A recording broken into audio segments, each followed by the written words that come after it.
Welcome to Mo Patho.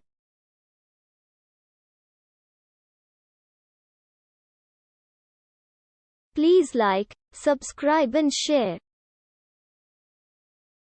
आज पढ़ा घात राशि उपरे कौन ना समान आधार थिले आम केमती घात गुड़िक मिसाइबा एठारे 2 रे घात 3 अच्छी गुण 2 रे घात 5 अच्छी तो आधार समान अच्छे 2 तो प्रथम घात के 3 द्वितीय घात 5 तो 2 घात के ना 3 मिश्रण 5 2 रे 8 एथर कौन जानले ना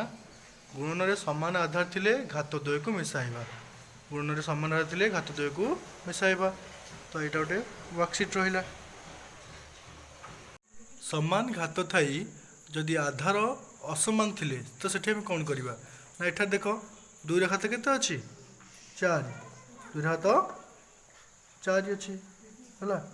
आउ 3 घात केते 4 अच्छी तो ये घात दीटाक समान अच्छी किंतु आधार दीटाक असमान अच्छी तो ये घात द्वय समान एवं आधार द्वय असमान अच्छी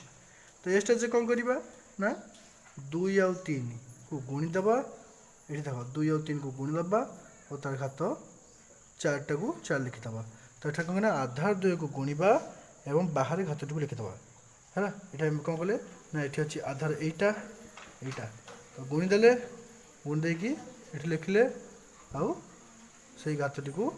जो अच्छी घात घात समान अच्छी घात लिखिदे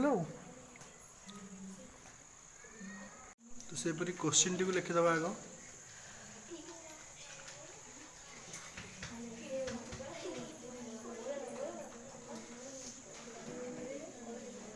बेसी नहीं 5-5टा लेखा क्वेश्चन दिया तो लिखा चेष्टा कर पुणी से आम जा हरण उपर तो हरण कौन हुए ना जिते बड़े आम हरवा से केमती करवा ना एठार अच्छी कौन 2 रे घात 8 अच्छी हरण 2 रे घात 5 अच्छी तो ये आम आधार समान आम जानीदे तो कौन करवा ना प्रथम घात ये 8 अच्छी द्वितीय घात ये के अच्छी 5 अच्छी प्रथम घात ये 8 द्वितीय घात 5 तो कौन करवा ना हरण रे आधार समान थिले हरण रे आधार समान थिले कौन हम ना प्रथम घात रु द्वितीय घात फेड़ा तो प्रथम घात रु द्वितीय घात को आम फेड़ा तो ये कौन करवा ना प्रथम घात हूँ 8 है द्वितीय घात हूँ 5 तो 8 रु 5 फेड़े के 2 रे घात 3 बुझेगा तो किसी वर्कशीट अच्छी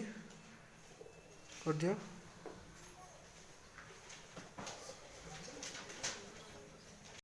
पुणी तापर आसला कौन ना घातर घात घातर घात मैंने हूँ गुणवा जदि ए घात हूँ एम हुए है और तार होल घात हूँ एन होला तो आम ये कौन करवा ना ए घात एम गुणन एन ये दुटा को आम कौन करवा ना गुणीदबा बुझेगा तो ए घात एम एन है से गोटे उदाहरण देख 2 रे घात देती के 3 तार होल घात देती 2